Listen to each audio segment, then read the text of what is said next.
Ganga versus मंगा। सौतेली माँ प्रेग्नेंट बहू। एक दिन चंद्रकांतम और चक्र सुजाता दोनों मिलकर शॉपिंग पर जा रहे थे। ऐसे वो लोग जा रहे थे तभी चक्र सुजाता चंद्रकांतम से, अरे चंदू, आज कैसे भी करके ओ स्त्री कल आना में जैसी साड़ी है ना वैसी साड़ी खरीदनी है। वो कलर वो मॉडल मस्त लगता है। अरे वो साड़ी में क्या है, पूरा प्लेन व्हाइट ही तो है। हाँ, हमारे घर में शक्कर के रंग की तरह है वो साड़ी। तुम नहीं सुधरोगी, आजकल ऐसे क्यों बर्ताव कर रही हो तुम? बस ऐसे ही हूँ मैं, क्या करूँ? बोलकर शर्मा रही थी। साड़ी की दुकान पर जाकर सफेद साड़ी लेती है। वो देखकर चंद्रकांतम, अरे तुमने ये खरीद तो लिया, लेकिन पहन कर रात में बाहर मत निकलना, लोग भूत आई ये सोचकर भाग जाएंगे। ऐसे हंसते हुए तभी वो लोग शॉपिंग मॉल से बाहर आते हैं। वहाँ एक प्रेग्नेंट औरत चंद्रकांतम को देखकर, अम्मा कुछ खाने को दे दो, खाना खाए हुए बहुत दिन हो गए हैं, ऐसे पूछती है। उसे देखकर चंद्रकांतम चौंक जाती है। उससे, शांति, तुम शांति हो ना? हाँ, हमारी शांति है, क्या हुआ तुम्हें? ऐसे सुजाता पूछती है। तभी शांति के कुछ बोलने से पहले चंद्रकांतम रुकाकर, अरे रुक जा, पहले इसे कुछ खिला देते हैं चलो, हफ्ते भर से कुछ नहीं खाया है, ऊपर से प्रेग्नेंट है, बेचारी इतने दिन से भूखी थी, चलो शांति घर चलते हैं, बोलकर अपने घर ले जाती है। चंद्रकांतम शांति को पेट भर खाना देती है। वो देखकर शांति चंद्रकांतम से, इतने दिन से किसी ने भी मेरे पे दया नहीं दिखाई, आखिर में उस भगवान को भी मेरे ऊपर दया नहीं आई, लेकिन तुमने भगवान की तरह आकर मुझे देखते ही मेरा पेट भर दिया चंदू, बहुत बहुत शुक्रिया। अनजान लोगों की तरह थैंक्स क्या बोल रही हो, बाहर वालों की तरह मुझे बोल रही हो। तुम मेरी दोस्त हो, तुम्हारे लिए इतना नहीं कर सकती? अच्छा वो सब छोड़ो, तुम ऐसे रास्ते पर लोगों से भीख क्यों मांग रही थी? क्या हुआ? क्या हुआ क्या? मेरी पढ़ाई पूरी होते ही मेरी शादी करवा दी। मेरे पति की माँ बचपन में ही गुजर गई। उसके बाद मेरे ससुर जी ने दूसरी शादी कर ली। मेरे पति उन्हें जरा भी नहीं पसंद थे, लेकिन पसंद आने का नाटक करती थी। कुछ दिन बीते, मेरे ससुर जी हार्ट अटैक से मर गए। बस उसके कुछ ही दिन बाद मेरे पति को पता चला कि मैं प्रेग्नेंट हूँ। वो सुनकर वो बहुत खुश हो गए थे, मुझसे ऐसा भी कहा। कितनी अच्छी खबर दी है शांति, आज मैं बहुत खुश हूँ। हाँ जी, आपका आनंद आपकी आंखों में दिख रहा है। ससुर जी के मरने के बाद आप कभी भी इतना खुश नहीं हुए, आज देख रही हूँ।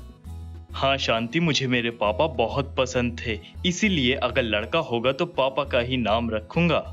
अगर लड़की हुई तो? मेरी मरी माँ का नाम रखेंगे। ऐसे बोलकर हम दोनों हंस रहे थे। मेरी सास दरवाजे के पीछे खड़े रहकर सुन रही थी। मेरी खुशी वो बर्दाश्त नहीं कर पाई। मेरे पति आर्मी ऑफिसर थे।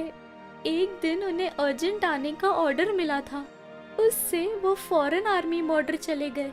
उन्हें कितनी खुशी से भेजा था, लेकिन वो खुशी ज्यादा दिन नहीं टिकी।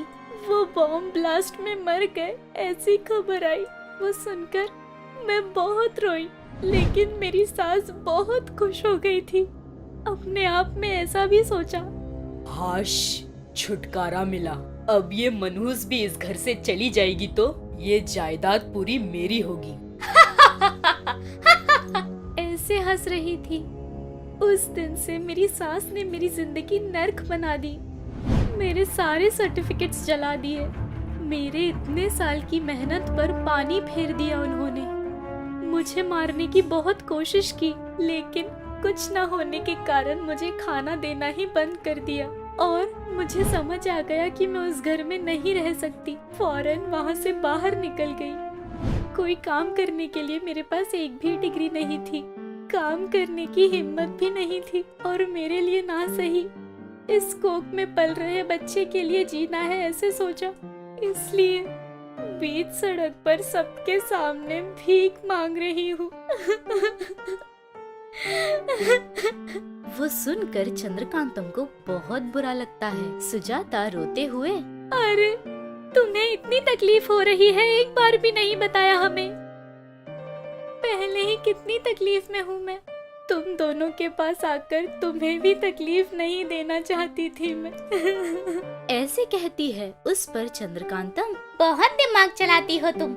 हमें तकलीफ ना हो इसलिए हमारे पास नहीं आई। तुम और तुम्हारी ओवर एक्टिंग।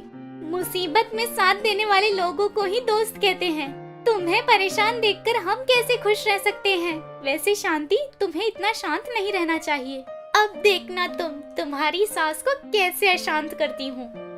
ऐसे बोलकर मैजिक लैम्प से जिनी को बुलाती है। जिनी के आते ही सुजाता डर के मारे फिर से बेहोश हो जाती है। चंद्रकांतम जिनी को सारी बातें बताती है। वो सुनकर जिनी शांति से, तुम डरो मत दीदी, अब से मैं सब देख लूंगा। आप आराम से बेड पर लेट जाइए, आराम कीजिए। चंद दीदी, इस मैजिक ग्लोब पर जो कुछ भी वहाँ हो रहा है तुम लाइव देखो। ऐसे बोलकर मैजिक ग्लोब देकर शांति के घर पर जाता है। वहाँ जाते ही जिनी शांति के रूप में बदल जाता है। जाकर शांति की सास से, सासू माँ, मुझे माफ कर दीजिए। अब से घर के सारे काम मैं ही करूँगी सासू माँ। मुझे ये जायदाद नहीं चाहिए। आपके पैरों के नीचे काम वाली की तरह रहूंगी सासू माँ। ऐसे जिनी शांति की तरह बोलता है। वो सुनकर शांति की सास बहुत खुश हो जाती है। अपने आप से, मैं इसके साथ कुछ भी कर सकती हूँ, समझ गई है शायद, इसलिए मेरे आगे इतना गिड़गिड़ा रही है। वैसे भी घर में काम वाली नहीं है, इससे ही घर के सारे काम करवा कर काम वाली की तरह रखूंगी। ऐसे सोचकर शांति से, अच्छा ठीक है, तुम्हें माफ किया, लेकिन आओ मेरे पैर दबा दो। ऐसे बोलकर खाट पर लेट जाती है। तभी जिनी अपने मन में हंसते हुए जाकर उसके पैर मसाज करने का नाटक करते हुए जोर से दबाता है। उससे उसे बहुत दर्द होता है। वो दर्द सहन न कर पाने पर, कितने जोर से दबा रही है, ऐसे क्यों बदल गई? बदला निकाल रही हो क्या? अरे सासू माँ, कैसी बातें कर रही है? आपने ही तो पैर दबाने कहा था, इसलिए दबा रही हूँ। ठीक है, ठीक से दबाओ। ऐसे कहती है। फिर से जिनी मसाज करने का नाटक करते हुए जोर से दबाती है। वो दर्द न सहन कर पाने पर फिर से, अरे लड़की, मेरा पैर छोड़ तू, बहुत दर्द हो रहा है। पैर दबाने बोल रही हूँ तो क्या कर रही है? ऐसे कहती है। फौरन जिनी, क्या सासू माँ, आपने ही तो कहा था ना पैर दबाने। 5 मिनट के दर्द पर आपको इतना बुरा लग रहा है? गर्भवती हूँ ये भी देखे बिना मुझे मारा आपने। मुझसे घर के सारे काम करवाए आपने। भूख के मारे जान निकाल दिया आपने। आखिर में मेरी पढ़ाई को भी तकरहीन कर दिया आपने। आपको कैसे छोड़ दूं मैं? बिल्कुल नहीं छोड़ूंगी। ऐसे बहुत गुस्से से बोलती है।